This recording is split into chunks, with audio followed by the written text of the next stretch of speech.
The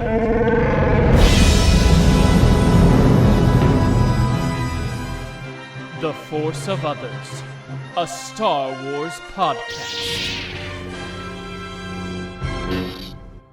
Hello there, and welcome to The Force of Others. I'm Zachary Owen Turner. I'm Matt Boitner, and today on The Force of Others, we're going to talk about the Tales of the Underworld trailer. We're going to review Jedi Knights number 2, and we're going to finish our rewatch of Andor Season 1 with the last 3 episodes. But before we get to all of that, we're going to mess with the format here. This podcast is all about gaining new perspectives on Star Wars, and we're going to dive into the mailbag to answer a question from one of our listeners.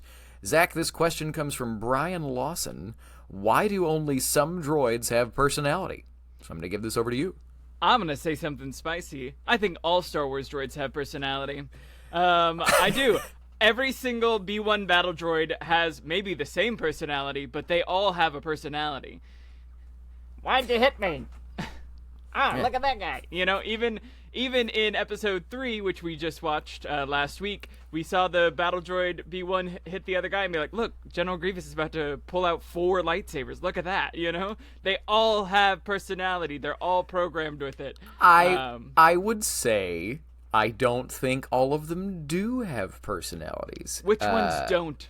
Well, so the B1s in particular even, in Phantom Menace there's some. In Attack of the Clones there's like nothing.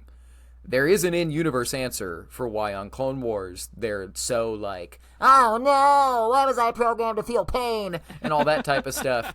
The in-universe answer is after they blew up the droid control ship in Phantom Menace, the droids all got individual like generator packs. Cool. And so that like sparked some personality, some individuality in them. But the real answer is not all droids are plot relevant.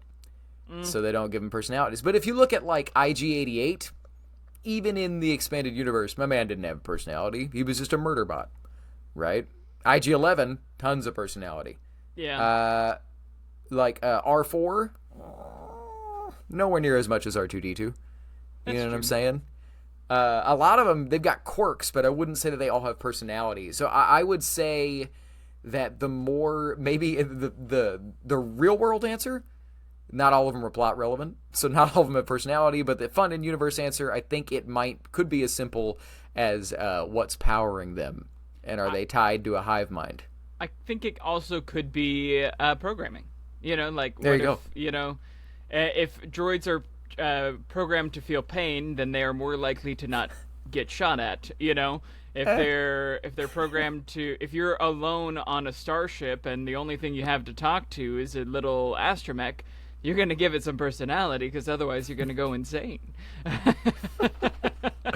There we go. Well, there we go. We did it. We did it. But going back to how we normally do things, thank you for your question, Brian. If you are watching now and would like to hear any of our takes on anything, email us at forceofothersradio@gmail.com, and we will answer it next week, or the week after, or the week after. But speaking of weeks, how's your week, Matt? And how did Star Wars find you? It was solid. Straightforward work week, how I like it. Nothing particularly amazing or terrible, which is good. Life is lifin'. As for how Star Wars found me, we got so much news this week. So much news. And to the point where people, including me, were kind of like, so what's gonna get revealed at Star Wars Celebration Japan this weekend? By the time you're watching this show, Star Wars Celebration Japan is happening. This starts. It's and my guess is, I'm wondering if there's not going to be a lot of announcements this year, but they're just going to kind of expand on a lot of things that they've just announced. That might be my guess. But the biggest way Star Wars found me was that I realized that April 16th is the 10th anniversary of the second Force Awakens teaser dropping. I still, and this is not with John Boyega like appearing and Kylo Ren's crossguard. That was like Thanksgiving-ish 2014. This is the trailer. I can't remember how it starts right now, but I remember how it ends with Han Solo's reappearance. Chewie, we're home. And I remember when that trailer cut to black and you heard Harrison Ford's voice, I stared at the screen. I got as close as I could to my computer. And then when it came up on Han and Chewie, for the first time in my life, seeing new footage of Harrison Ford as Han Solo, I was at my job at the time, and I didn't care. The trailer ended, and I jumped up and ran around the office. Just literally ran around the office and then sat back down and texted everybody I know that's remotely a Star Wars person. I don't think a lot of us remember just how hype the world was for Force Awakens. And it was a very, very positive, very, very fun time to be a Star Wars fan, and it's really wild to me that was 10 years ago. Yeah, but I still get chills just thinking about it. Chewie we're home. Like, it's a perfect hype end of a trailer, you know? Like, yeah, with say what you want about that movie. That trailer is great. Even the first trailer is really good, too. But that's the weird thing about the sequels. Not that the sequels are trash, but I don't think they are. But every single one of those trailers is phenomenal. Mm-hmm. In no small part to just, if you can queue up a John Williams Star Wars queue with new, exciting Star Wars-y imagery, you're going to be able to make a pretty dope trailer. Yeah. You know? But, Zach, that was my week and my Star Wars week. What about you, dog? Yeah, good week. You know, really, really productive week. Did a lot of things, just, like, around the house, and just, like, really feel, like, accomplished, like, adulting. But as far as how Star Wars found me, I have a new coworker at work. His name's Luke. He's a great guy. Might have him on the podcast soon. But he has a friend who was an animator on Star Wars Rebels, and he told me the coolest story that makes me so happy. And it's that his friend he was not a big animator. He did a lot of, like, boxes and, like, manifests and stuff like that. But on one of the manifests in Arabesh, he put every single one of his friends' names as like what is in the manifest. So the friend at work, his girlfriend's name is literally in Star Wars in Arabesh as a manifest. And I was like, that is some cool stuff. I was like, that is hyping up your friends and making sure they're in Star Wars, you know? That's awesome. But I was like, wow, what a great story. So who knows? Maybe we can leverage an interview or see what we can do about that. But yeah, that's how Star Wars found me. On top of just preparing, I'm going to have a big birthday bash watching Revenge of the Sith with a bunch of my peeps. So we got our tickets, and I am like hyped in a way that I didn't think I would be for a movie that I've seen hundreds of times. But after seeing episode 1 in the theaters again, I think that was last year. Yeah, it was last year. Yeah. It was just like it's such a different experience seeing it in the theater, and like with the sound and all of the color and everything. And I'm after our rewatch and commentary track, I'm even more hyped, because the commentary track is fun because you're like watching it and talking about it, but just to like sit there and like experience it again, it's gonna be awesome. So excited about that. But Yeah. I'm hyped too. Lance and I got our tickets, and we're going with my mom again, as we did 20 years ago. So we're like, we have to, and my dad's coming too. Wow. I was like, we can invite Dad if we don't think if we think he won't bring the vibe down. Yeah. And he was like, no, that'd be fun. I was like, okay, we'll see. No, if he that'd be starts to fun. make Not fun as of good it. as Star Trek, but it'd still be fun. Not as good as Star Trek, but it'll still be a good time. But another thing that's better than Star Trek, we got a trailer this last week. Yeah, Tales of the Underworld. So streaming on Disney Plus this May 4th. May is going to be a very busy month. We're going to have Andor Season 2 and this animation show that I didn't expect to come this year. I thought it would be a trailer for next year. But no, it's happening. Underworld is a 6-episode journey following 2 notorious bounty hunters, former Darkseid assassin and formerly dead Asajj Ventress, as she's given a new chance at life and must go on the run with an unexpected new ally, and outlaw Cad Bane as he faces his past where he faces his past when he confronts an old friend, now a marshal on the other side of the law. Matt, what are your thoughts on this trailer?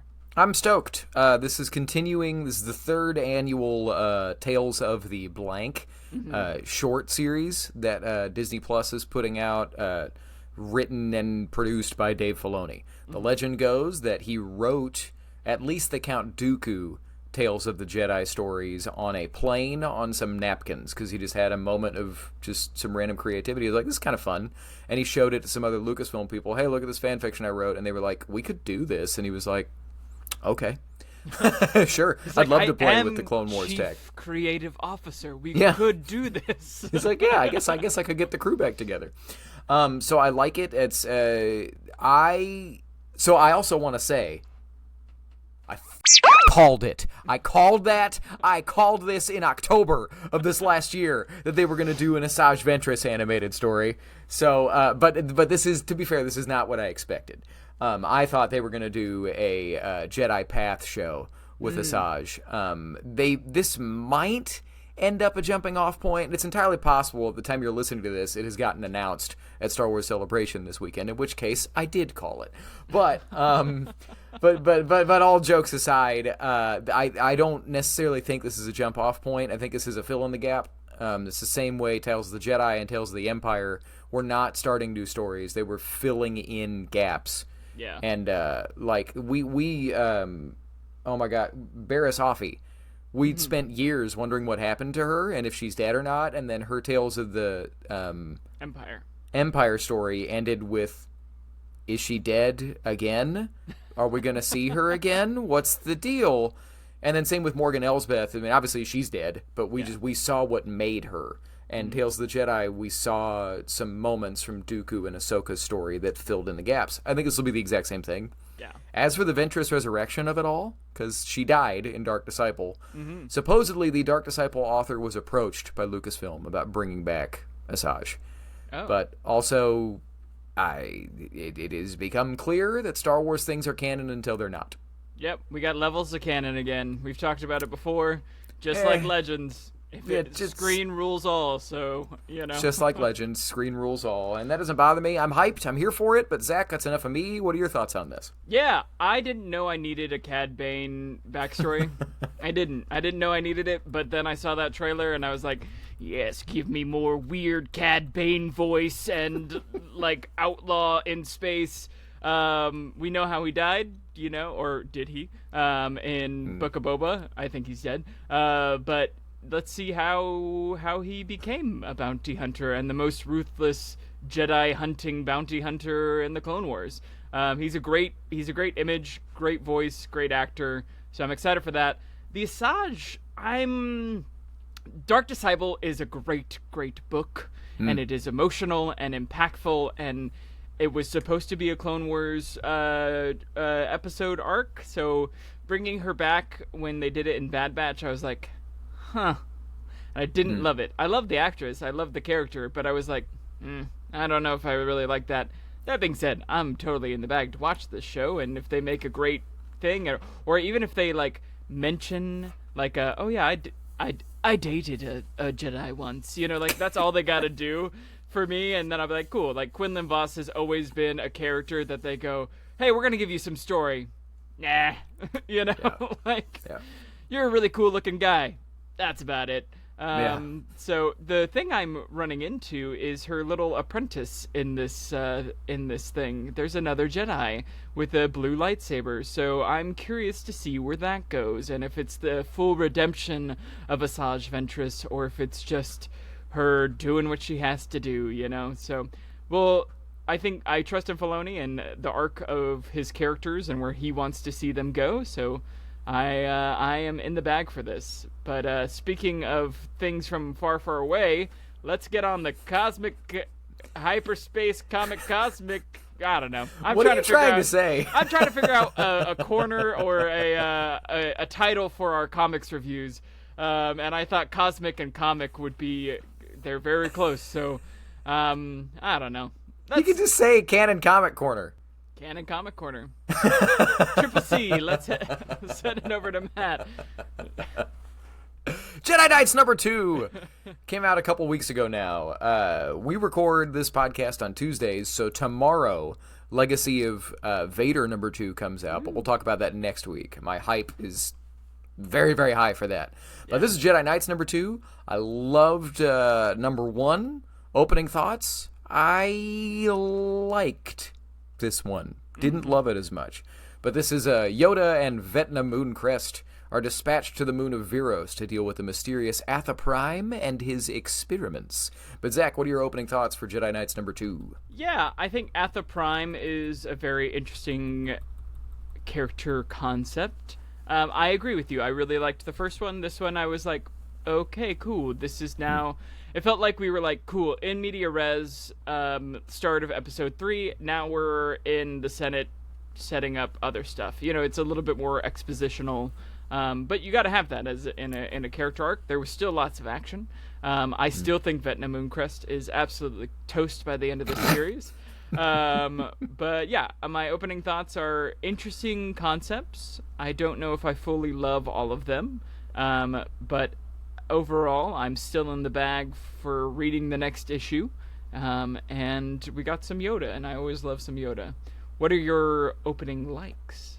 Yeah, so moving into all the stuff that we liked or loved, that first page, the fun splash page, love it when comics do that. I'm a sucker for that stuff. Just starting with your characters, it's Vecna and Yoda surrounded by monsters. Mm-hmm. It's just like, let's go. Let's have some heavy metal Star Wars fun. Similarly, Atha Prime. Cool design, fun that he's some kind of villain geneticist. He's like a maker of monsters. Yeah. And I love the first monster that we meet, the Zerexi as they're called, is a full-on xenomorph.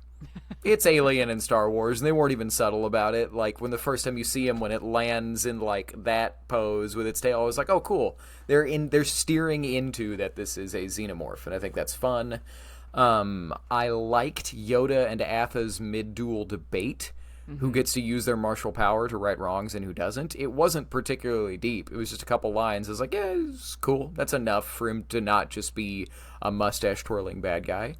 You see a little bit of Atha's face, and he's some kind of monster underneath the mask. I thought that was cool. And my last like that I just thought was like really interesting, he's got separatist tactical droids as his guards. And I was like, that's interesting. I wonder if that's just something that they're never going to expand on again, but they're just kind of showing how he's tied into more than either he might ever get to be a part of or more than we're going to see in the immediate future. But them's my likes. Zach, what about you? Yeah, with all that I think she's gonna die, I do like Vecna Mooncrest. I think she has a really cool design. Her tattoos are really cool. The fact that she has implants that are helping her with a cognitive disability, I think is really cool. That she's a disabled character that we didn't know and is this like badass. I also liked the xenomorphs, but I was like, hey, that's alien. Hey, I see what you're doing. What, are you going to cut them open and their blood is acid? They didn't do that, but everything else, it's full-on alien. And I like that it's a threat that is not a Force threat. It's not Sith. It's not, a rogue Jedi. This is just another bad guy who can do bad things without using the Force. I really like that. Atha Prime, I think, is a really cool look. I love that he actually like wounds Yoda. Like, it shows that he's a threat, and I was also surprised that he wounded Yoda, but the fact that he was able to, I thought was like, okay, cool. So you're showing he is also, he's not just a brain. Like, he can also do some stuff. And yeah, I like that he gets away and has another threat. They're like, we've taken care of all this. But, yeah, them's my likes. What about your dislikes, your respectful dislikes? So, Vecna's line about the Zerexi, about the monsters, which is like, their armor is as strong as Durasteel, because it's kind of lightsaber resistant.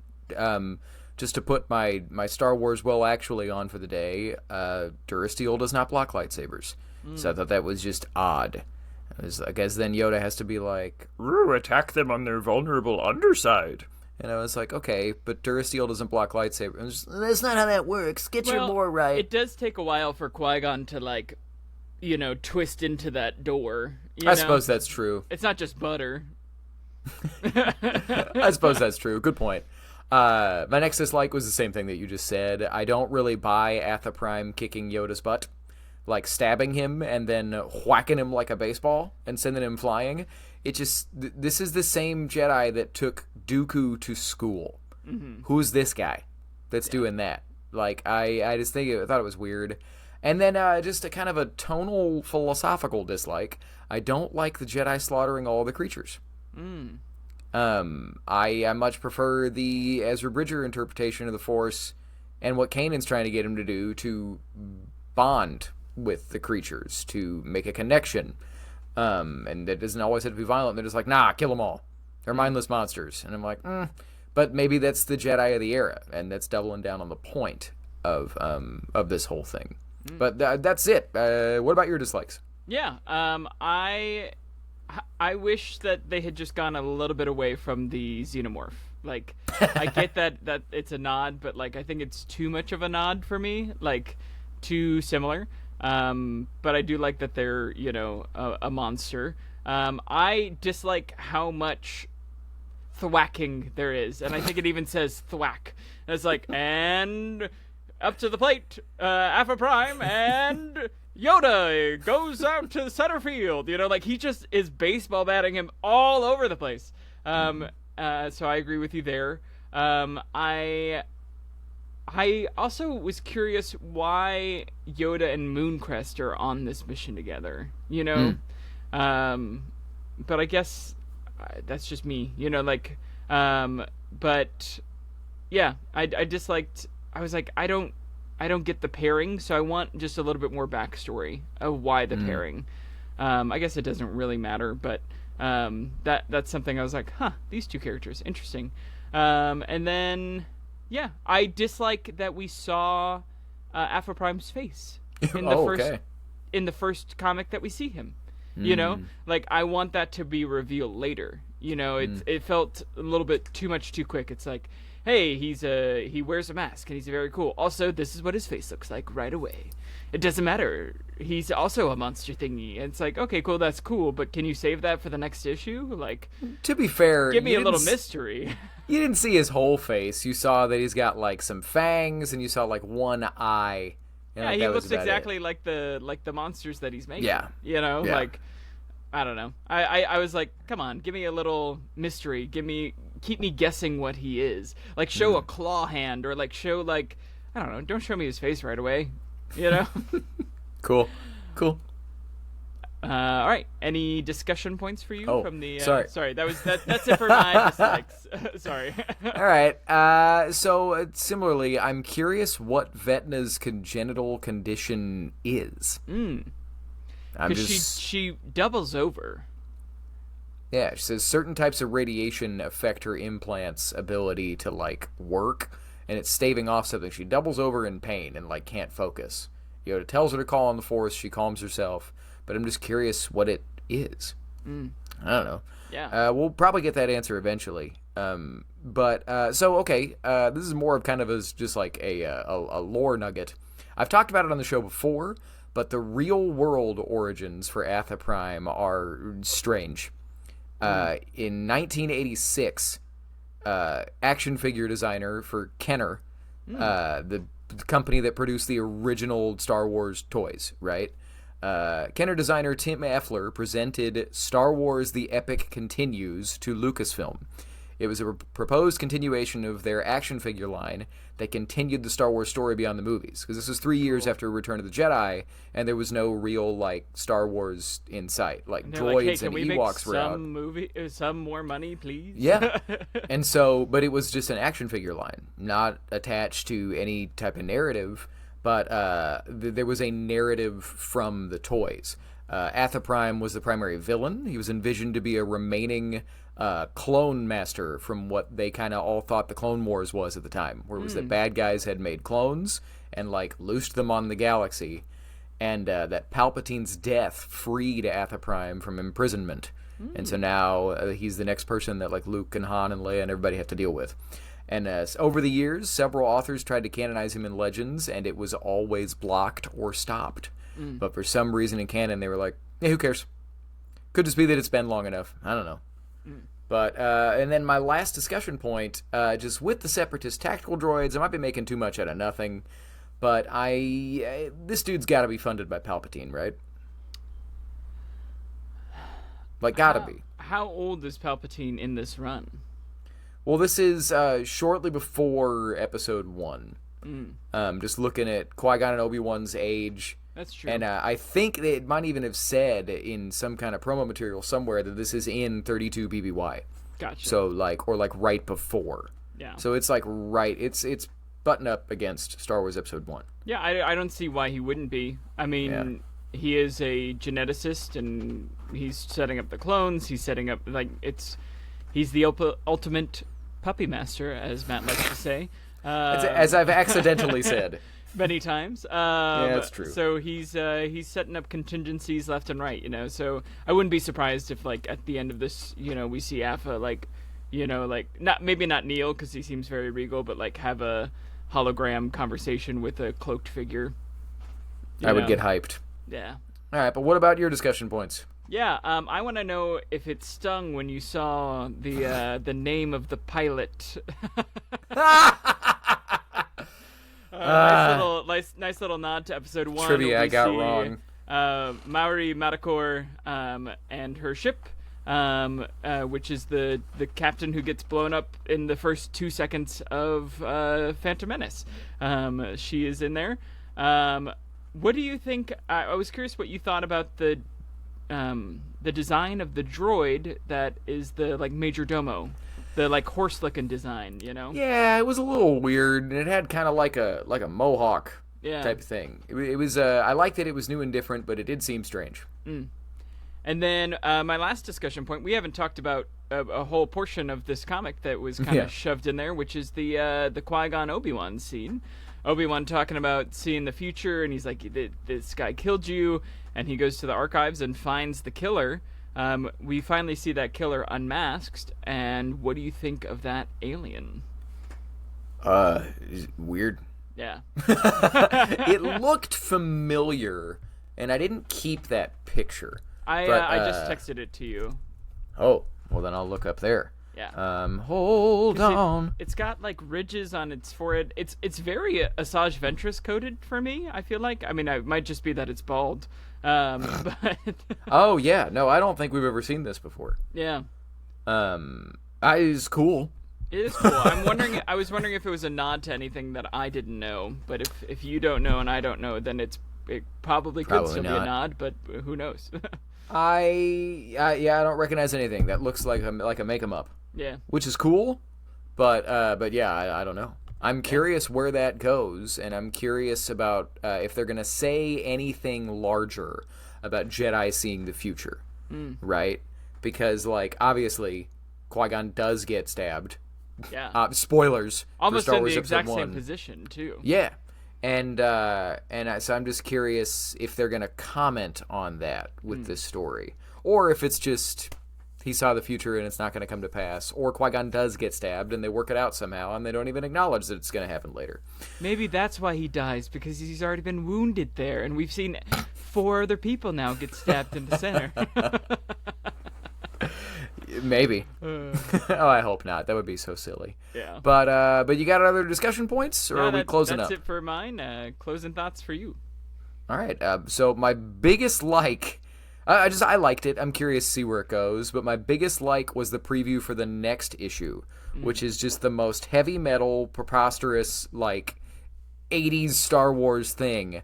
It literally says Qui-Gon Jinn and Obi-Wan Kenobi battle giant monsters. All splash pages, all action. The most unusual Jedi Knights tale ever told. Qui-Gon and Obi-Wan defy death in an epic attempt to save the life of Senator Organa on a planet full of skyscraper-sized monsters. And just that the image is them charging a Godzilla-looking thing. I'm just I love this. I love that it makes no sense and it doesn't have to. It's just fun. Yeah. Star Wars cranked up to 11. Mm-hmm. But closing thoughts for you, dude. Yeah, I liked it. I want to get back to Obi-Wan and Qui-Gon, so really looking forward to the next issue. And I love when Star Wars gets cryptic and weird and witchy and, occult. So I'm hoping we get a little bit of that in the next issue with these giant monsters. And I love monsters, so I'm excited for Jedi Knights number 3 coming out in 2 weeks? Maybe? 3 weeks? I have no idea. It'll come out sometime next month. I Yep. have no idea, unfortunately. Well, that wraps up our Canon Comics Corner. Next week we will be back with Legacy of Vader number 3, so look out for that. But speaking of things that we have wrapped up, we have finished our Andor Season 1 rewatch with episodes 10 through 12, which actually includes one of Matt's favorite episodes of Star Wars, which, if you've been listening to our rewatches, is very exciting. But we watched One Way Out, directed by Toby Hayes, writer Bo Willimon. I apologize for if I pronounced your name incorrectly. I'm doing great. Daughter of Ferrix, director Benjamin Caron and writer Tony Gilroy. And The Rix Road, again, directed by Benjamin Caron and writer Tony Gilroy. Opening thoughts. I'll start this one off. Andor works better in 3-episode chunks than it does episodically, and I am pretty excited about getting 3 episodes for season 2. I think this is the best 3 episodes out of the first season. It feels the most Star Wars for me. It has the most just like faster, more intense. Some amazing character moments, some of my favorite character moments of the whole season. And I think, these 3 episodes actually got me very hyped for Andor Season 2. Matt, what are your opening thoughts? Almost exactly the same. All of the emotional moments for me are in these episodes. Yeah. For all of my, my Andor critiques that fans of the show know, it's a tonal thing. It comes down to this being a different type of Star Wars. It is intentionally a completely different feel from the rest of the franchise, and it is a smaller, grounded, more human, realistic look at the universe. But in these 3 episodes, I'll talk about it more, but there are moments, a handful, where it does become a larger-than-life story, and that's what I like about Star Wars. So, yeah, them's our opening thoughts. Zach, what are your likes for the last 3 episodes of Andor Season 1? Yeah, I mean, One Way Out is a perfect episode. It is, and it is, I mean, like, it's inspired Comic-Con, people in Comic-Con to literally all run and say One Way Out, in the outfits, which I think is one of the funnest parts of Star Wars Comic-Con, or any Comic-Con that it happens. Kino Loy is just a perfect character. He has clear motivations. He has a great arc. He has an awesome speech. And this episode is great. I mean, when he switches to go, no one is getting out, that, and just seeing him be like, okay, I'm on the plan and I'm going to make it happen. And we get some other great things from this. I have a couple of quotes here. You see someone who's confused or lost, you keep them moving. Not only is he caring about everybody getting out, he's like, hey, pick them up and keep them moving. Like, we can keep on going. And then the tragedy at the end, I can't swim. It's and he's like laughing and happy, but also like, I can't swim. At the end of that episode, we also get another one of, I think, the best monologues in Star Wars. Like him or hate him, Luthen's monologue about not seeing the daylight, or working for a sunrise that I'll never see. I remember when I first watched that episode, I watched that monologue, paused the episode, rewound, and wrote it down with the captions on my phone word for word, because I was like, I just need that in my pocket for some audition somewhere. I don't know if I can't do it maybe as good as him, but I can do it differently. Those are my likes for the first episode. For the second episode, I love B2 Emo. I want Marva. Just the sad dog, of being like, hey, I want that. I miss my person. I love the fact that people become bricks in Ferrix. I think that's really cool. I think that that's a really interesting lore for this planet. I like that we get aliens that are nice. When they're running off of the thing, they get hit by that netting, which that netting is so alien and Star Wars and gooey. I was like, I love that netting, but I love that he's like, yeah, no, these prisons are destroying our planet. Whatever, where you guys want to go? Yeah. I love that when we see Luthen get to talk to Saw Gerrera, the guy goes, he's in a mood. Tubes, I think is his name. And then we get that cool thing of Luthen's ship at the end of that episode, which is really cool. I think it might break Star Wars a little bit, but the ship is cool. That's in my discussion points for later. And then the third episode, going over my likes, Cassian's reunions with all of his friends are really heartfelt and sweet, and you can tell that they did a really good job of building community on Ferrix, which I think is really well done. I love that. I love Brasso is his name, I believe. Telling Cassian, tell him it was already burning. He was just the first spark of a fire. I love him more than anything he could do wrong. It's giving him Marva's message. Yeah, which is just so heartfelt and beautiful. And then also thematically plays in with stuff we get for the sequel trilogies. We are the spark that lights the fire of the rebellion, or the fire of hope, or whatever. I love Marva's speech. The Empire is a disease that thrives in darkness. I think that's a very well done speech. I love that Brasso uses Marva's brick to just full on hit a dude, so she's still in the fight. Her remains are in the fight. And I love that what starts that is the Empire kicks a droid and he loses it. He's like, don't kick the dog,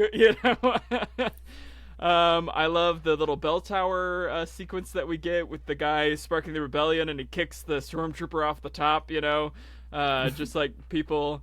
And I like that we get a broken Bix and I really love that we get diegetic music in Star Wars. If you don't know what diegetic music, it's music produced by people in the scene, and just seeing the band and how they're all kind of are instruments, but different enough to be like, oh, cool, that's a Star Wars instrument. It's not bum bum bum bum bada bum, but it is cool to see those instruments, and that music is really beautiful, and then it ties in the theme, the very little theme song that we get for Andor, which I think is pretty cool. But those are my likes, Matt. I actually expect some likes this time, so let me know. I've had lots of likes last week in particular, or week before our Star Wars Episode 3 commentary, even with arguably the slowest 3 episodes of the show, I had a lot of likes. Yes, you did. I have always said that this show is, the quality and the craftsmanship is there. I just don't necessarily like the story that they're telling. In this universe, I should say. But I've got a crap ton of likes. So One Way Out is my favorite episode of this show, and it's almost not even close. Yeah. So we have a lot of the same ones, but I'm going to pull some different ones. So when they're taking Olaf's corpse through the other floor, and they're having to all be on program and not acknowledge that that's someone that died, and that's the closest he's going to get to a funeral. That is so sad. Yeah. I think it's Cassian's line, power doesn't panic. Mm-hmm. Right? Yeah. If they had power, they wouldn't be panicking. Same thing where you see Kino break. You just close up on his face while he's hearing the whole crew descend into chaos, and he just yells, no one is getting out. Mm-hmm. Either way, he's the leader. Different people have skills in life. His skill was always that he was a leader. And so if they're going to start a riot and escape, he's got to be the one that starts it, right? Yeah. I'm going to assume I'm already dead and take it from there. It's good stuff. I overall, Mon Mothma's arc isn't necessarily one that I like because I think you could do it in about half the time. But that's the storytelling language of this show. They're going to do things in a much more muted, small, humanist way. But I like this Chandrilan criminal's argument for money laundering. Talking about how it's all broken anyway. It's not money laundering. It's just moving money around. And that he's seeking betrothal. That is wonderfully evil and different. Yeah. And what I like about Mon's arc on season 1 is, what's the rebellion worth to you? Is it worth your daughter's freedom? Is it worth your reputation? Is it worth what little of a marriage that you have? Or are you going to use your husband's gambling habit that he has gotten over and make it seem like he's doing it again? And kind of basically burn his reputation to the ground just so that you could get the rebellion started. Yeah. Very, very interesting. So sad. It's so sad. But going back to Narkina 5, the prison break is my favorite sequence on the show. And I loved it when I first watched this show, and I liked it way less than I do now. The show way less than I do now. Because it's... I've said before that I am of the opinion that your shows, your entertainment can be escapist while also being morally and philosophically interesting. Right? And that's something that I think a lot of Star Wars does really well, but then this style of storytelling focuses so much on what if they were real people, what if these are real situations where you never really know the right thing to do, and there's almost no escapism. Yeah. Right? We get 2 moments of that style of escapist, larger-than-life, inspiring stuff, and it's Luthen's attack on the Star Destroyer, his solo attack, and the prison break. Those, and just the prison break sequence in general, I hope we get more of that in season 2. Because when you have this prestige drama style of storytelling, then when you do those larger-than-life victories, it feels incredible. I don't think we're going to get more. We're probably going to get 2 sequences like that, but I want that. Yeah. You know what I'm saying? But for specific things in the prison break sequence that I just love it, Cassian all of a sudden showing his ninja skills that he never really shows before or after, and wastes 3 guards on the lift in a second. Yeah. Hits one, shoots him, shoots the other one, and then it is wild. I was like, whoa, okay, cool. And then Shades of Pulp Fiction, where they've got the 2 guards in there and they're turn it off. And he doesn't do it, and he shoots the other guard and comes back to him. It's oh, I'm sorry, did I break your concentration? It's very much Sam Jackson. And Cassian has to hype up Kino before his speech. Yeah. You do this every day. Tell them what to do. It makes me emotional. It was awesome. And everybody talks about Luthen's speech. Everybody talks about Nemec's speech. Everybody talks about Marva's speech. To me, Kino's is the best one by far. It's I don't know if it speaks to my borderline toxic masculinity, I guess, as much as I can have in my small frame, but of just we have a job, we're going to do it, one way out, get it done, help people, let's go. You know what I mean? It fires me up. My favorite shot in the whole prison break sequence is the guards cowering in fear. Yeah. That's the just yes moment of the whole show for me, that they're so afraid they're literally hiding. But moving away from my favorite thing into other awesome stuff, I love the way Luthen kind of toys with his ISB spy when he's in the elevator.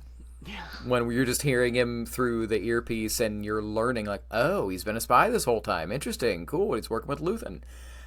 Before his speech, when Luthen's trying to argue with Lonnie or to convince him to stay. Yeah. Right? The double life, every day a performance. Luthen's talking about himself. Right? And then almost kind of joking, I need all the heroes I can get. Because what his monologue is about is that he's not a hero, and he knows that. Right? Yeah. The same B2 The reason people like B2 is that scene. I don't want to be alone, I want Marva. I really pushed back first time I saw the show, as I've said it 1,000 times, where it was just so different. I was like, why are we getting an astromech type that can speak English? That's weird. Why? What is his purpose? I don't get it. And it's just because it was different. But that scene, I don't want to be alone, I want Marva. So will you stay with me? Yeah. is so good. Luthen telling Saw that he has people everywhere, and Saw realizing that he can't trust all of his own men. It's just good stuff. Yeah. And then Luthen's ship, it's so interesting that he's got a ship that can take down a smaller Star Destroyer itself. Mm-hmm. I wish we were getting some bombastic Star Wars-y music, but that's not this show. But I can appreciate the moments where they're going to do a more traditional Star Wars-y thing. Melshi and Andor's goodbye, awesome. Mm-hmm. Lots of likes, guys. Use of silly A New Hope tech and using it to dramatic fashion. The speech that I love that Kino gives so much, he gives it into the exact same microphone that Han does his, we're all fine. We're all fine here. How are you? And then that Bix, when she's in prison, she's being watched by the same 6-lens camera that they have on the Death Star. Yeah. This is a small moment that I love to death. It's almost sillily levels of like symbolism, but Luthen watching the storm coming the night before the riot at Marva's funeral. She's like, "There's a storm coming." Nemik's manifesto. I think I also like that more than Luthen's monologue. I'm lame and I like the inspiring stuff. But that might be my favorite written thing in the franchise, right? Yeah. But and when political things happen in real life, everybody spams social media with that speech because it's wonderful. Oppression is the mask of fear is an all-time quote, just in general. And then Marva's self-eulogy. Fight the Empire. Thank God they didn't let her say F the Empire. That just screams to me of like it's for adults, and it's like, yeah, but like, come on, let's let it be universal, please. And it's more, in my opinion, it's way more metal to yell "Fight the Empire" than "F the Empire." Like, come on, you know what I mean? I'm here for the sentiment, but you know what I mean. And then my last big like for the show, Luthen hearing the revolution happening, and you're seeing conflict all over his face. Right? So there you go. Do I have any likes? I just talked for probably 10 minutes.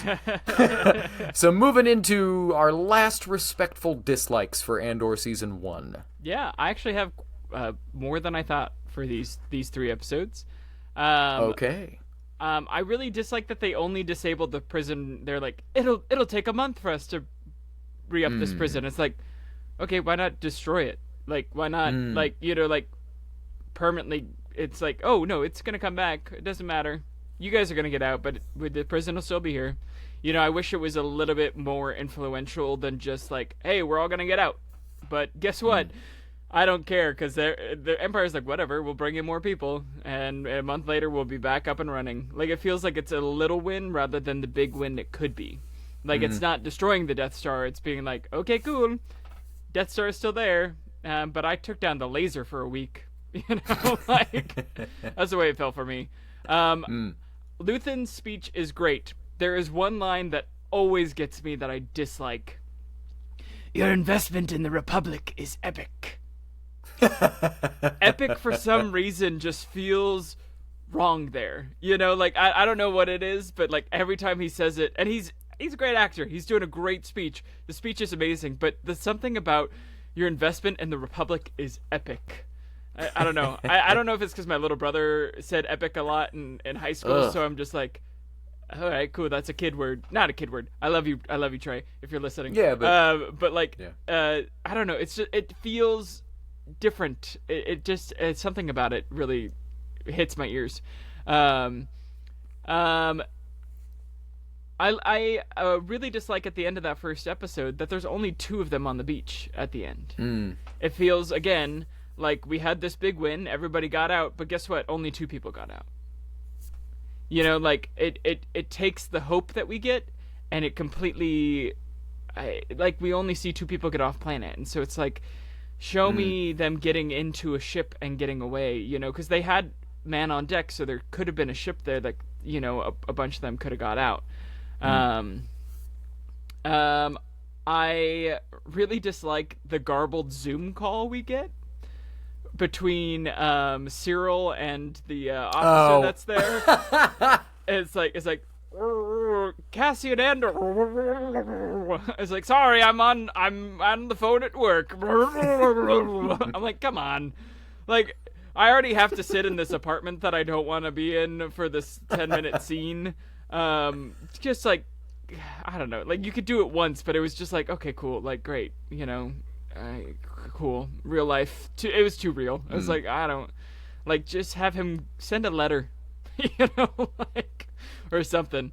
And the last dislike for the first episode, I hate that the alien is named Tubes. It's like, hey, what does this guy have? He has 2 tubes coming out of his thing, which I guess all of his alien race probably does. But this guy, we're gonna call him Tubes. I guess it's a nickname, but like, I was like, really, Tubes? Tubes is the name. Moving on to the other 2 episodes, I really don't like the pipe bomb that the little kid makes. Because his dad, I like the like impetus for like, cool, my dad was taken, you killed him, I'm gonna like rebel. But there's something about it being, it's very clearly a pipe bomb. But like, if he was making something a little bit more round, or like a thermal detonator, I don't know. It's something about the design of it that I'm like, I don't know. I don't know about it. I kind of run into it. Too real worldy? Yeah, it just didn't feel Star Wars. It felt a little, it felt off-brand, you know? Yeah. I really dislike the guy who sells Cassian out for owing him money. You know? And he's like, I'm going to sell out my entire city just because this one guy didn't pay me some money. You know? I kind of, and he gets his comeuppance, but I don't like that. In a big way. I kind of dislike that Luthen's even on Ferrix. It doesn't seem in character to me. Why would he risk being there? Because he's trying to find and kill Cassian. Yeah, but he has 2 people on the ground. Yeah, I'll give you that. Yeah. Like, why would he risk being caught when he knows that he's being looked for because the ISB guy just told him? Like, I don't know if it's hubris, but it's like, or, you know, but I don't like that he's there. And my last dislike, we have seen Death Troopers in many different media now. We know them to be an elite trooper. We know them to be, you know, really hard to kill, above a good stormtrooper, like, just like, you know, they're supposed to be scary. If you play Star Wars Outlaws, at one point you get, like, if you get so much with the Empire, they send Death Troopers after you, and it is the hardest part of the game. Cassian jumps and shoots one and kills it in 2 seconds. Yeah. It's like, cool, like, Cassian, I get, is supposed to be you know, like, really adept, but like, it's just like, okay, cool, one jump, one shot, one kill, you know, like, yeah, I don't know, I really bumped into that. I was like, why put a Death Trooper? Just put a Stormtrooper there. You know, like, nah. So I bumped into that. What are your dislikes? It's funny, I don't have very many. Oh. Because, I mean, you know, because most of my dislikes I just work into my general discussion, I suppose. But and they're all silly. Or a couple of them are silly. But the one guy in the prison break sequence, it's the only moment I don't like. When he runs onto a different floor and he's like, "One way out! Come and fight!" It's like, what happened to your face? Why are you talking like that? It's just silly. I was just like, how about another take, guys? One way out, come and fight. It's like, okay, he British overloaded. He shorted and too much British came out. Luthen willing to sacrifice Krieger. I get that, again, it's the philosophy of the show. This is not Star Wars. We're trying to say, in a real-world revolution, you would need to have a character like Luthen that is willing to sacrifice 30 allies so that the greater war effort can continue. I understand. I just don't like the sentiment in Star Wars. It's just, you know, and I know that's what motivates his big monologue. Yeah. If I'm destined to use the tools of my enemy to defeat them. I just don't really like the sentiment. And it's funny. I dislike something that you like and that everybody else likes. I don't like the two aliens with the net. I don't like that the only time that we get a typical Star Wars alien, it's so campy and so intentionally off-putting and dumb. To me, it feels like them kind of making fun of typical Star Wars. We're gonna make someone that talks like this and, scuck the Empire. And I was like, okay. And whatever. That moment just doesn't work for me. It goes on a little long and it's a little too silly. But literally the last dislike, this carries into a lot of stuff, but the Imperial spy that's sent to ISIS, that she kills, you could cut him out completely and lose literally nothing. Yeah, you don't need him.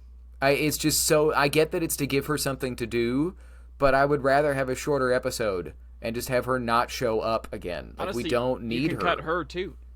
Yeah.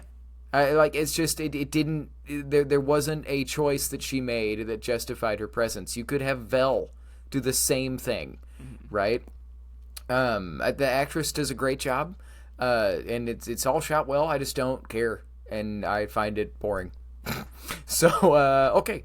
Dislikes have come and gone, and now we're going to dive into our last discussion points and questions for Andor Season 1. What do you got? Yeah. Do you think Kino Loy lives? No, I think he's toast. Yeah. I think he either lives... I think that they either put him in the deepest, darkest hole they can find because they'll know that he incited the prison riot, or he gets caught up in the crowd, same as Andor does, and he gets shoved off the platform and he drowns. But yeah, no, I think he's toast, for sure. I think so, too. I think that has to be the tragedy of the character. And I think that's part of why he was so... Well, it's not I think. We all know. That's why it took so much to break him. Yeah. Because he knew that, when he says, I'm going to assume I'm dead and go on from there, he knows he is. Yeah. He knows that he will not live through this. So that's why he gives the speech. You see someone confused, disoriented, help them, get them up, get them moving. This is about everybody else and not him. Yeah. And it's the opposite of Luthen, right? Well, it's not, because they're both doing the same thing. They're both trying to seek everybody else's freedom and not theirs. But I don't know. It's the whole thing. It's like, Luthen, if you were really so righteous, like, you'd be sacrificing yourself. There's a level of ego in that I'm the only one that can put this together, that it's like, okay, whatever. Sorry. No. Back to you, dude. Yeah. Do you like or dislike that Luthen lies to everyone? It's like, are you with the Krieger thing? Do you know about Krieger? I don't know about Krieger. I wasn't there. It's the nature of the character. Yeah. So, no. I dislike it. But again, that's what they're getting at with this show. They're trying to say that, like, hey, the rebellion wasn't all sunshine and roses. Yeah. So. I dislike that he lies to everyone. I feel like you don't ever know exactly who he really is, even with it, when he's talking to the person that works with him in the shop. I feel like I still don't know fully, which I guess is like a character point. But next discussion question: how do you feel about the whole arranged marriage subplot? It's good. Is it a little bit too creepy for you, or what are your thoughts on that? It's definitely uncomfy, but I like it from the writing perspective. I'm not saying I'm in favor of arranged marriages, but I like it from a writing perspective that it is... it's why the 3 scenes that Mon Mothma's daughter is in, she's kind of a dick to Mon Mothma. Yeah. So that, not that you're okay with it, but you understand part of why she's willing to sacrifice her daughter's freedom for the rebellion. Yeah. You know? Yeah, I think they do a good job of being like, hey, Davo has some pretty clear morals. Like, he's not a good guy, but he's not a bad guy. Like, he's like, we got to do what we want. They show that the daughter is into the arranged marriage of the culture, which I think helps.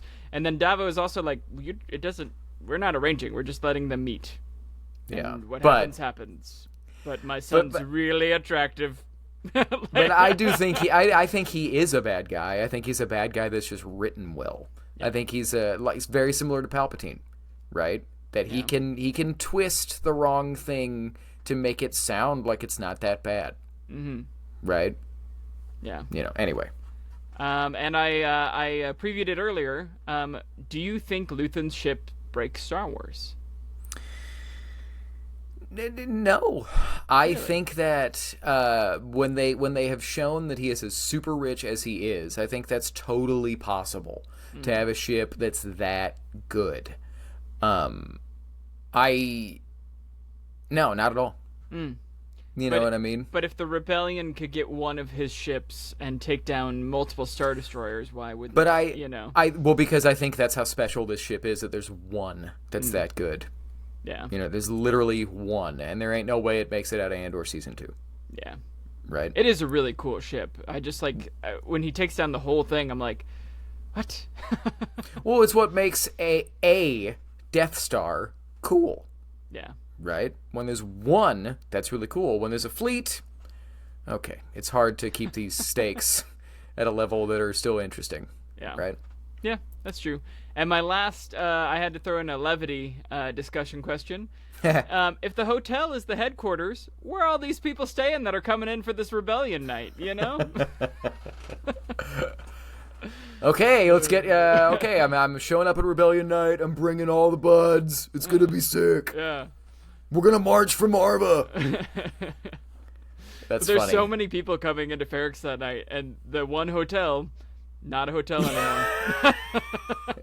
I guess that's true. I don't know. Maybe Vel and Luthen are just they're not staying the night. Yeah, they didn't book an Airbnb. For sure. But okay, so I got some discussion points as well. I'll try to go fast. But Luthen says to Lonnie, his ISB spy, "We took a vow." What is Luthen talking about? They cut their hands and put it together and said, "Blood brothers." Blood brothers. Rebel brothers. I'm just curious. I was like, what vow? But it's also like Luthen is so. I'm just curious. I hope we get that scene in Andor Season 2 of Andor taking the vow. That would be cool. Good. Luthen also says in his monologue that he gave up on love. Did he lose someone?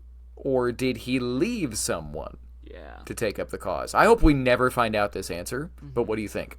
I think he loses someone. I think you have... If they do show it, I hope it's a flashback of like him opening the shop. And then, he loses the wife and he's like, okay, cool. I have the money. I'm going to do it.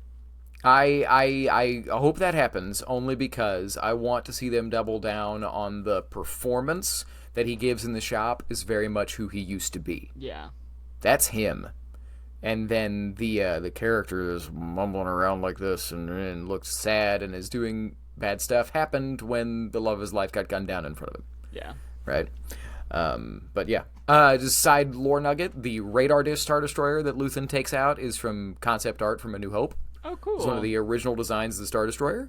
I didn't know that. It's super cool. I'm hoping that this Reign of Empire trilogy that we're reading right now, I'm hoping it shows us Perrin's fall. Mon's husband. Because in the first one, Reign of the Empire, he's cool. Yeah. He's not a dick at all. So, I mean, I'm only about halfway through. I don't know where you're at, but she does go, we've had ups and downs. It's the it's the nature of getting married at 14, Yeah. But he's not the disaffected douchebag that he is on this one and openly fraternizing with Imperials. So I'm hoping that over the course, this is a different Star Wars canon thing. I'm hoping over the course of those 3 novels they show us what turns him into a butt. I'm curious, do you think all Ferrix funeral processions are like this?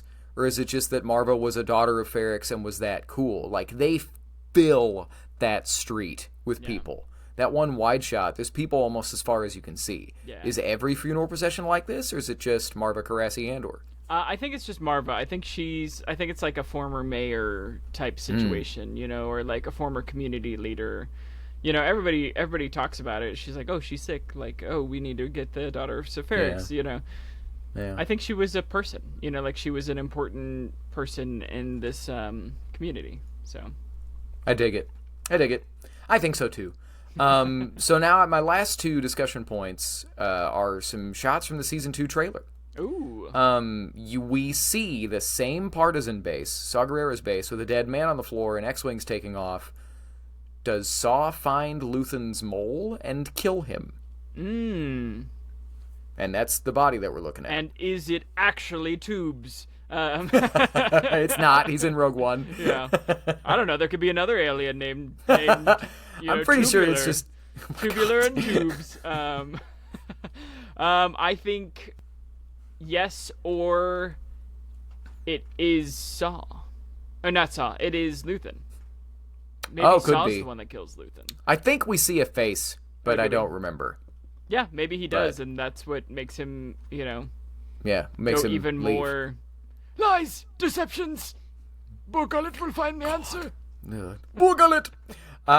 So then this ties into the end of this show. It looks like the Rix Road rioters settle on a farm planet and are just kicking it, which I hits think it's me. Just the 5 that get off, though. Right, Yeah. but that hits me as weird. If you would follow Marva's last wishes to fight the Empire and then be like, nah, that was a one-time thing. We're gonna go kick it and eat wheat. It's like it seems in line for this show, right? Of like, well, that's what happened on a cartoon. That's what would happen in a movie from the 80s. But these are real people. They're only gonna fight one time, and then they're gonna go hang out and live peaceful lives. And it's like I bump up against that. Because I know that it's the simplistic, larger-than-life storytelling that I like. But if her last wishes were to fight the Empire and wake up early, it feels like they're not honoring her if they go hang out on a farm planet and they're like, nah, we're going to run away from it all. Farmers wake up real early, Matt. My God. And with that, closing thoughts. Oh, go ahead, sorry. I will say, the way I hope it goes is that they are fighting. It's that they're growing food for the rebellion. Oh, that would be great. Yeah. Something. I don't think it's going to be that, but that would be cool. Well, because the language of the trailer is that they're kicking it on a park bench, having a nice lunch on their farm planet, and then a Star Destroyer appears. Yeah. And so it wouldn't surprise me if the storytelling is they tried to run away and the Empire still showed up. But... closing thoughts for Andor Season 1 / hopes for Season 2.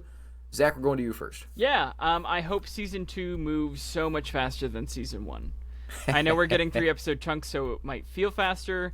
3 hours of Star Wars is a lot to watch every week, but we're going to do it. I just hope it moves quicker. I hope that there's more hope in this one, and I hope it's a little bit more fun, which the trailer makes it seem like it's going to be a little bit more fun. But we'll see if they do it. What about you? Well, first off, I want to say closing thoughts for these 3 episodes. You want to know the best thing about them? There weren't any scenes of Cyril Karn eating cereal. So cereal. that'll be the sign off for my biggest hope for Andor Season 2 is Cyril Karn eating cereal. Not in this episode. I too hope that Season 2 has more of One Way Out. I do not expect it to at all. I expect there to be 1 or 2 moments of like the big emotional kind of more Star Wars like operatic swells. But Tony Gilroy had a quote where he was going to talk about how this season is about what happens to your relationships when you choose rebellion.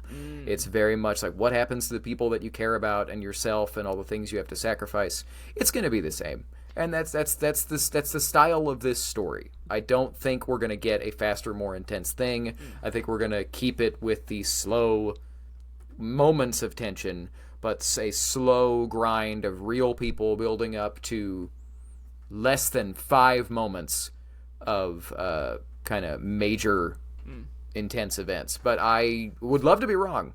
Do you But what were you gonna say? think that each one plays like a movie? Each 3-episode arc?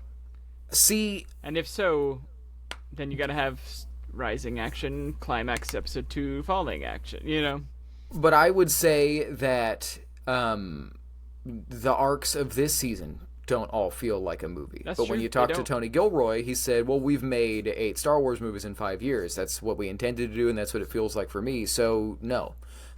I would expect that the last one will. Like, there will be rising action, climax, denouement. There will be all of that stuff, but it will be very, very, very, very, very muted, is my prediction. I would hope for it to not be that way. I would hope for this to be payoff after payoff after payoff from the setup of Season 1.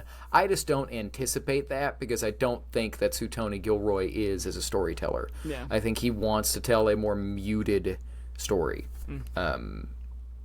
But we'll see. Yeah. But the last thing we're going to do for today, before we send you off into your non-Force of Others normal existence, we're going to play Andor Season 2 Character Death Bingo. This has been... So this has been going around on Star Wars Twitter. I don't know who did it first, so I can't give them credit, but we're going to play along with everybody else. So if you can't see it, we have an image here of Cyril, Dedra, Clea, Cinta, Luthenrail, Wilmanpak, Vel, Brasso, and Bix.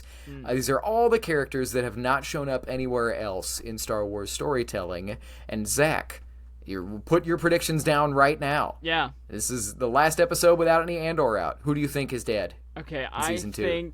I think it'll be easier to say who I think lives.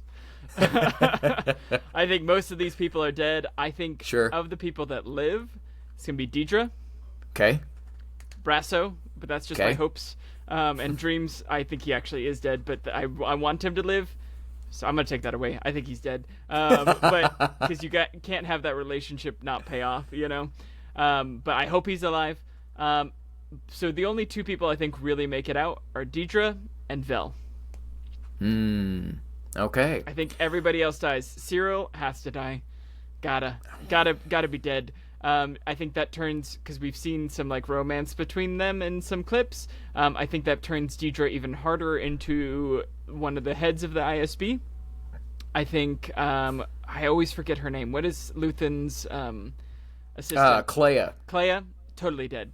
She, from that first moment where she like goes undercover, I knew she was gonna die.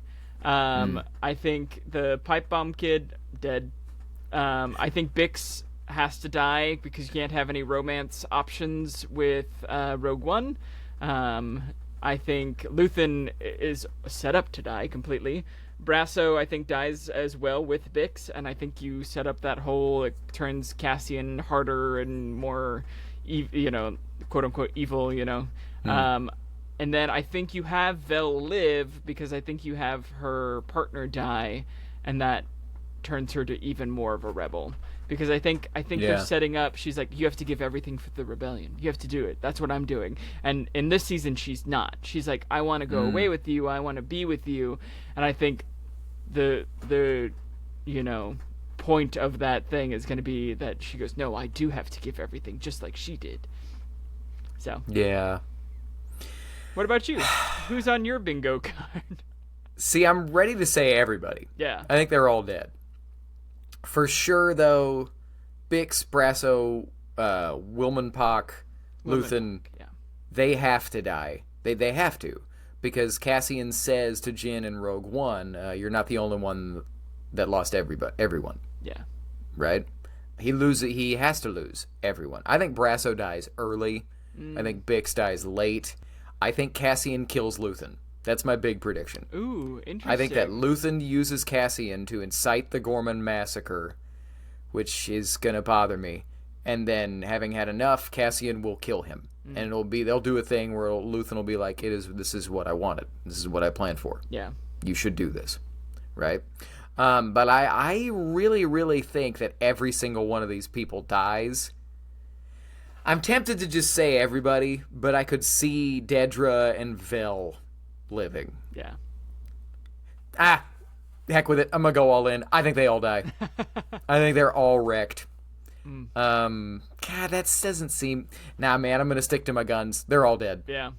Well, stick around as we watch season 2, and we will knock off the characters on the bingo card. A little, I guess, kind of dark comedy, but yeah, we got to keep track of it all. But maybe we'll do character death bingo for every new Star Wars show. Yeah, right. Last question for you, Matt. Just in speculation for Andor season 2, this is our last episode before things really come out. Well, I guess we have one more, but where in the season do you think K2SO shows up? So we know that there's 4 episodes, and each of them 4 episodes. We know that there's 12 episodes, and each of them they're going to be 3-episode arcs. And we know that each arc is going to be about a year leading up to A New Hope. And they've said that the last scene is Cassian leaving to go to the Rings of Kafrene to meet Tivik, the guy with a bad arm that he shoots at the beginning of Rogue One. I don't think K2SO shows up till at least halfway through the season. Yeah. It wouldn't surprise me if he doesn't even appear till the very last arc. Mm-hmm. Right? The only thing I would say for not last arc is they do seem to have a pretty good relationship. Like, in Rogue One, they seem to have a back and forth. So I say arc 3. Okay. I think that it won't be any sooner than that, but just to be different, I'll say last arc. You're saying arc 3? Yeah. And there we go. He'll come in arc 1, actually. No. That would the first shot of the season 2. K2SO will be like, oh, whoops. No, my last big prediction. I think the first arc is gonna be. It wouldn't surprise me if the first sequence is Andor stealing the TIE Avenger. Cool. And then he goes and we meet up with our people from Ferrix. That they were on whatever that planet is, could be Ganji Moon, where Cassian tells them to go at the end of season 1. Wouldn't surprise me if they're just there, right?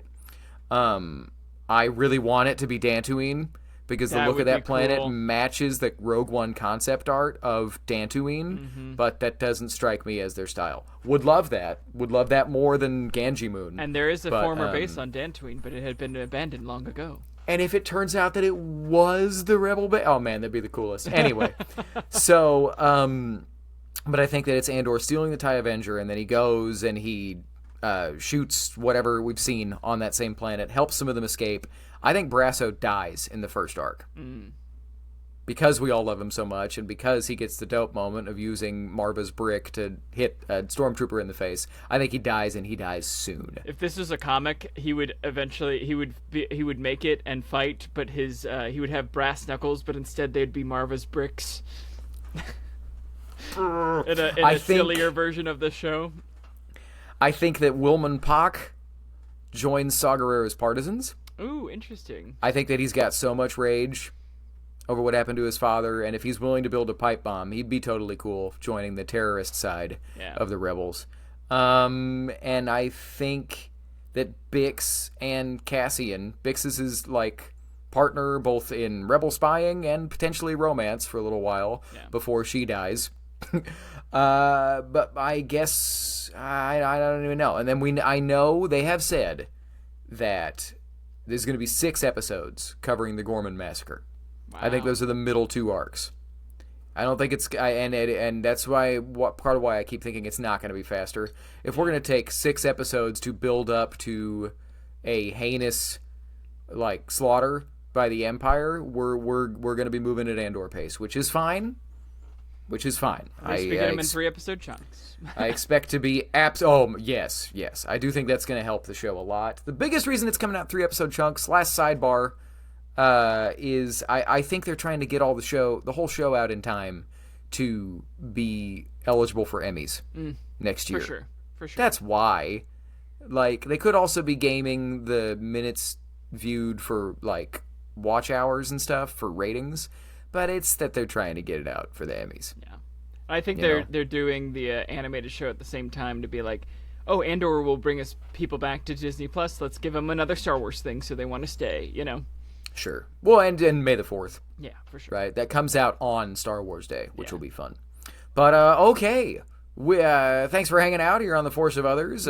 Zach, let the people know where they can find you and how they can get involved with what they just watched. Yeah, so the best way to find us is to either comment on this video, like, subscribe, ring that bell. Sorry, we have to say it. I know it's annoying. Or to reach out to us through our email, forceofothersradio@gmail.com. We did a mailbag at the top of the episode. We're going to try and move those to the top of the episode because we want to hear from you, and it is about getting perspectives of other people, not just us ranting about the Star Wars that we like. But yeah, best way to get us is to either comment or email us. Matt, where can they find you? All the same places. You can find me tweeting most of the times positively. Sometimes I get in fights on Force of Others on Twitter. And then fun fact, I have 3 interviews in the can ready to come out soon. Yeah. I just want to keep these episodes to about this length, if not shorter. But there was something else I was going to say, and I forgot about it, so it must not be important. Thanks for hanging out on the show today. We'll see you very soon. Mm-hmm. Next time we see you, Andor Season 2 has come out. Has started. Yeah, because it premieres a week from our recording day today. Yeah. So, but the next time we will not. The next episode will not be about it.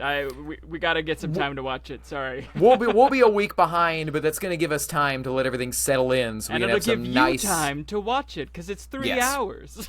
We'll have some nice in-depth discussions. We'll be about a week behind. The biggest thing next week is we're going to break down everything that has happened from Star Wars Celebration Japan. Yeah. I'm excited about all that news to talk about, and also we're going to celebrate Zach's birthday with a Lord of the Rings trivia challenge, because while we are a Star Wars podcast, Zach is the resident Lord of the Rings fan. And as he challenged me on my birthday with Star Wars trivia, I'm going to try and challenge him to the same difficulty. Not counting the Silmarillion, because I haven't read it. I'm a bad.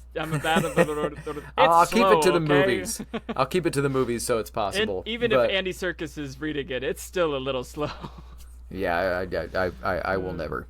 But in the meantime, just enjoy this Star Wars buffet we're getting in the next 6 weeks. Mm-hmm. And remember, the force of others will be with you. Always. The Force of Others, a Star Wars podcast.